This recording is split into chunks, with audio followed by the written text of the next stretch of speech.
தென்பழனி மலை மேலே தண்டபாணி கோலத்திலே கண்குளிர கண்டு விட்டால் போதுமே என்றும் கருத்தில் உந்தன் அருள் வடிவம் தோன்றுமே.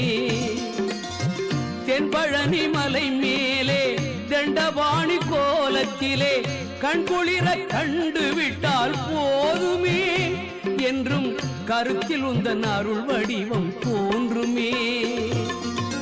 உள்ளத்திலே நீ இருக்க உன்னை நம்பி நான் இருக்க வெள்ளிமலையான் மகனே வேலையா என் வாழ்வு வளம் காண கடைக்கண் பாறையா கடைக்கண் பாறையா.